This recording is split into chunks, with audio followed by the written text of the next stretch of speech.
Hey guys, how's it going? Hope you're doing well. My name is Crown, and today I'm going to read you some very interesting stories that I hope that you're gonna love. And now, without further ado, let's go!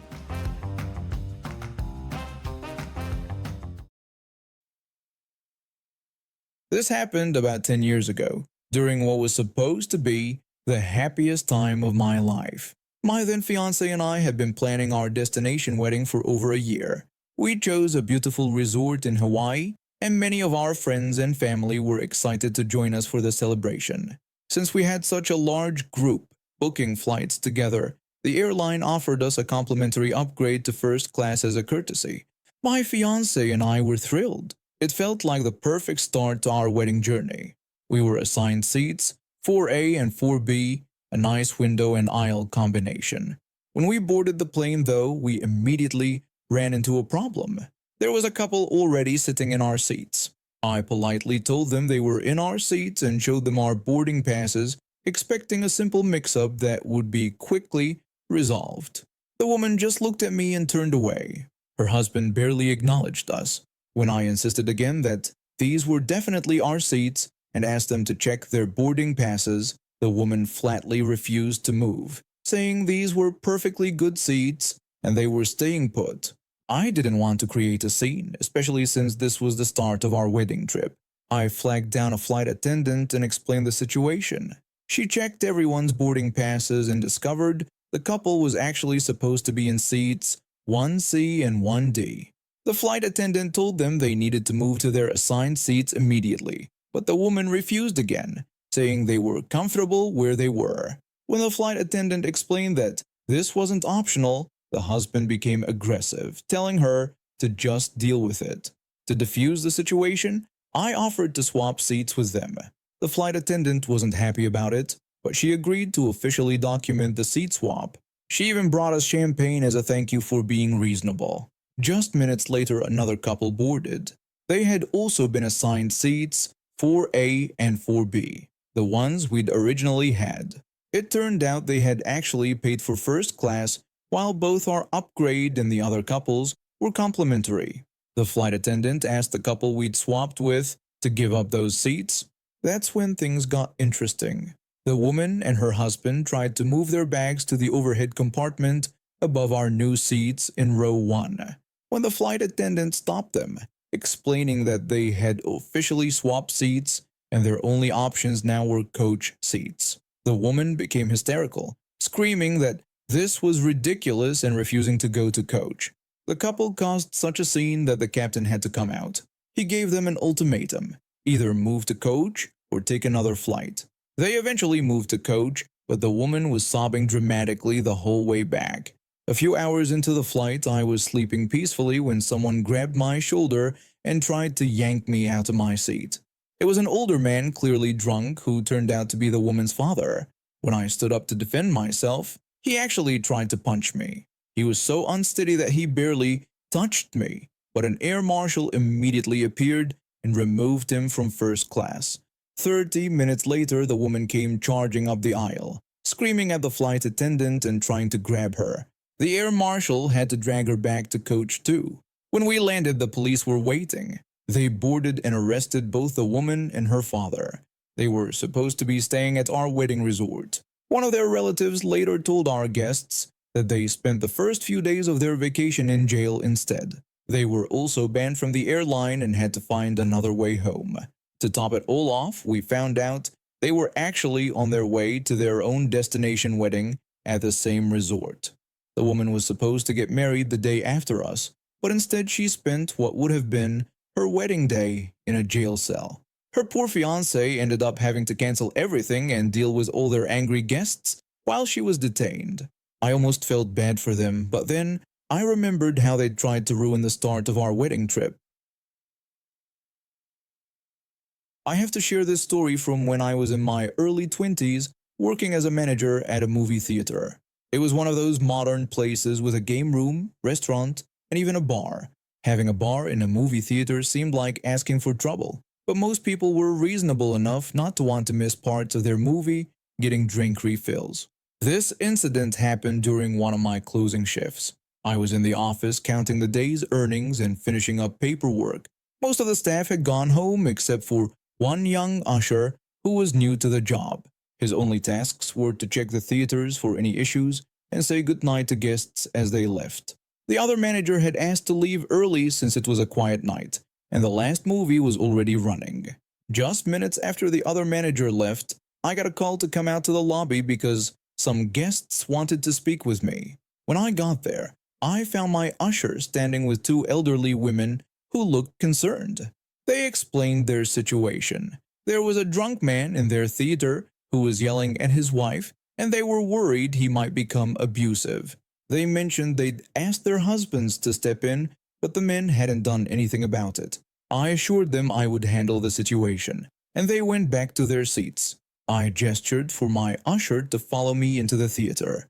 Instead of making my presence known right away, I stood in the hallway and listened. It didn't take long to confirm what the women had reported. There was a man shouting at his wife about spilled popcorn and how she couldn't do anything right. When I spotted him, he noticed me immediately and didn't bother hiding his attitude. He rudely asked what I wanted, calling me a jerk in the process. I walked up the stairs and tried to handle it professionally, politely asking him to keep his voice down for the remainder of the movie. His response was aggressive. He proclaimed he'd do whatever he pleased. His response made me step back, and I almost slipped on the beer cups scattered on the floor. I looked at the elderly couple's husbands, who looked worried, then turned back to the drunk man. I told him he would have to leave since he was disturbing other people's experience. He stood up, and my confidence wavered as I realized I now had to look up to meet his eyes. My usher had clearly lost his nerve and backed away. The man flatly refused to leave. One of the elderly women called out from behind us, trying to support me by reminding him that I was the manager and he should listen. I again told him he needed to leave. He challenged me, saying I'd have to make him leave. I responded that if that's what it took, I would do it. The drunk put down his beer cup and rolled up his sleeves. Before he could do anything else, I shouted that we should take this outside. When I walked past my usher, I quietly told him to call the police. The drunk followed me out of the theater, getting angrier with each step. When we reached the hallway, he got closer, but I stopped him, explaining that we needed to go outside because I wasn't going to risk getting fired for fighting on the property.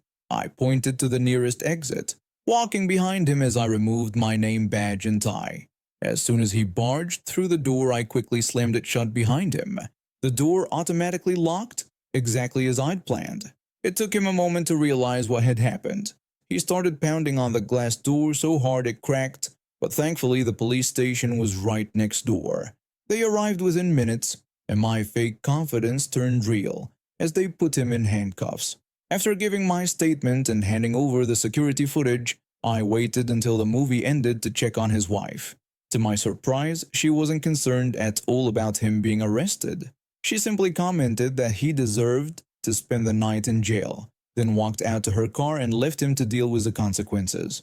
The elderly woman who'd initially reported him thanked me on her way out. I finished my paperwork, left a note for the morning managers to check out the security footage of the incident, and went home feeling pretty good about how I'd handled everything. The theater had to replace the cracked door, but they ended up installing reinforced glass after that, so I guess something good came out of it. I hadn't planned on stopping at the supermarket that day, but my daughter's school project threw me a curveball. She needed to bring something for their International Food Day tomorrow, and she begged me to get some fancy meats and cheeses from the deli counter to make authentic Italian sandwiches. Being a single dad trying his best, I couldn't say no, even though it meant an extra stop after a grueling 10-hour shift at the hospital. Working in the emergency room had been challenging that day, with a multi-car accident keeping us busy until the very end of my shift. The supermarket was relatively quiet when I arrived, which was a relief. I headed straight to the deli counter, grabbed ticket number 87, and noticed two people ahead of me. The digital display showed 29, which was typical for this place. During slow periods, the staff usually skip advancing the numbers to save time, and most regular customers understand this. I'd been shopping here for years, ever since my wife passed away, and I had to learn how to navigate grocery shopping and cooking for a 12-year-old. The first customer was an elderly man, probably in his 70s, patiently waiting while the young girl behind the counter sliced his turkey. Behind him stood a woman in an expensive-looking blazer, clutching ticket number 86, her manicured nails tapping impatiently on the counter. She kept checking her phone and sighing loudly, as if each second of waiting was a personal insult to her. I was exhausted and just wanted to get home, but what happened next certainly woke me up. I'd seen my share of entitled patients in the ER, but this woman was about to take it to another level. The woman suddenly started complaining about the display number being wrong. She pointed out that it showed 29 while she had number 86 and demanded to know how anyone was supposed to know when it was their turn. She accused the deli girl of not doing her job properly, her voice getting louder with each word. Several shoppers in nearby aisles started turning their heads to watch the scene unfold. The deli counter girl tried to explain their procedure during slower periods, but the woman cut her off. She loudly declared that she didn't care about their usual procedures, calling it lazy and unprofessional. She even brought up a hypothetical scenario about someone with ticket 30 walking in, getting more agitated by the second. Her face was getting redder by the moment, and I could see the young deli worker's hands trembling slightly as she continued slicing meat. I caught the deli girl's eye and gave her a sympathetic look. After years of dealing with difficult patients, I knew exactly how it felt to be on the receiving end of unwarranted anger. She gave me a subtle smile while continuing to help the elderly man, who was now looking uncomfortable. The elderly man politely requested some roast beef as well. He even tried to defuse the situation by commenting on how lovely the weather was, but the woman just scoffed and continued her tirade. As soon as the elderly man left, the woman tried to jump in with her order, but the deli girl politely asked her to wait a moment. What happened next was incredible. The deli girl, with the sweetest voice possible, began clicking the number display one digit at a time. Each click echoed through the now quiet deli section like a tiny act of rebellion. With each click, the woman's anger became more visible. Her face turned red, then almost purple. Her foot started tapping on the floor, and her arms crossed tightly across her chest. She shifted her weight from one heel to the other, looking like she might explode at any moment. Several other customers gathered around to watch, trying to hide their amusement. Some were even recording discreetly with their phones. The clicking continued until it finally reached 86, and the deli girl announced she was ready to serve that number as if nothing unusual had happened. The woman ordered through clenched teeth while I struggled to keep from laughing out loud. Her hands were shaking so much she nearly dropped her wallet while paying. After finishing with her, the deli girl apologized to me for the delay. I told her she had made my day and that I would have gladly waited longer to witness such a scene. By this point, a small crowd had gathered and several people were nodding in agreement. The woman stormed off, but she'd forgotten one of her packages on the counter. When I called out to let her know about her forgotten prosciutto, she yelled back that we could keep it and that she'd never shop there again. The deli girl joked about how terrible it would be to lose such a customer, and we both burst out laughing. A few other customers joined in the laughter, and one elderly lady even came up to pat the deli girl on the hand, telling her she'd handled the situation beautifully. She ended up giving me the abandoned prosciutto for free, insisting that it would otherwise go to waste. When she wrapped up my order, she confided that she was studying psychology at the local community college, and dealing with difficult customers was giving her plenty of material for her behavioral science classes. We shared a laugh about that as she finished preparing my order with extra care. My daughter's Italian sandwiches were a hit at school the next day, and her class voted them the best contribution to International Food Day. I made sure to fill out a glowing customer service review for the deli counter girl, specifically mentioning her professionalism in handling difficult situations. I also spoke with the store manager to commend her excellent service, and he assured me she was one of their best employees. I've been working at this support center for vulnerable people for about 5 years now. The job itself is incredibly rewarding. I get to help people who really need it. The pay is good, and most of my co-workers are fantastic. That was until we got our new team leader 3 months ago.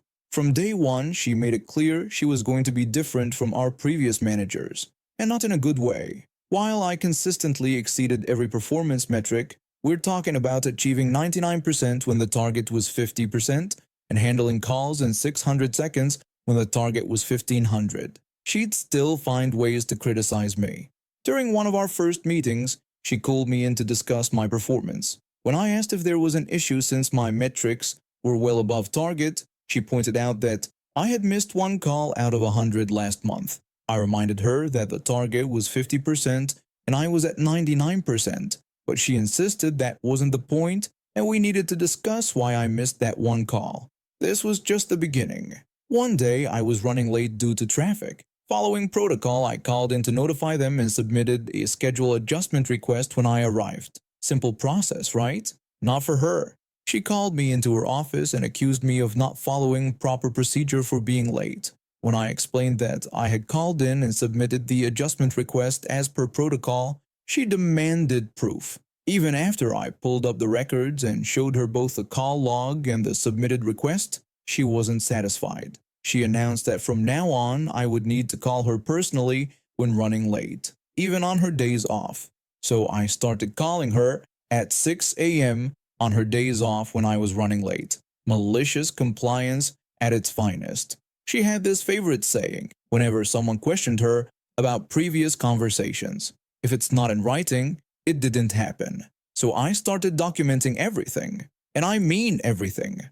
One afternoon, she asked me to come see her after my call. I finished my call and went to her desk. She wasn't there. I waited exactly 1 minute, as per her written policy, and returned to my desk. This happened 3 more times. Later, she messaged me asking why I hadn't waited for her. I reminded her of her own written policy that stated I wasn't to wait more than 1 minute. I explained how I had documented each attempt, including precise timestamps of when I logged out, came to her desk, waited, and returned to take another call. At the end of my shift, she messaged asking about my finish time. When I told her I had finished 2 minutes ago, she suggested having a quick catch-up. I asked about overtime pay for the meeting, but she dismissed it as silly since it would only take 10 minutes. I said if I wasn't being paid, we could discuss it tomorrow during my scheduled hours. She tried to intimidate me by threatening to make it a formal meeting, thinking she had me cornered. A formal meeting in our workplace means a disciplinary meeting with human resources. But I was prepared. I accepted her threat, telling her to make it formal with 24 hours notice and a formal invite, and told her I would bring my union representative. The next day, she actually scheduled the formal meeting. When we gathered in the meeting room with my union representative and human resources, they opened by claiming I had refused to attend multiple catch-up meetings. I carefully explained the actual situation. As my manager tried to defend her position, I presented all my evidence. Screenshots of her demanding everything in writing, chat logs with timestamps, call logs, and her messages about the unpaid meeting. My union representative addressed them with subtle sarcasm, questioning whether they really wanted to maintain the position that employees should attend unpaid meetings and face misconduct investigations for refusing.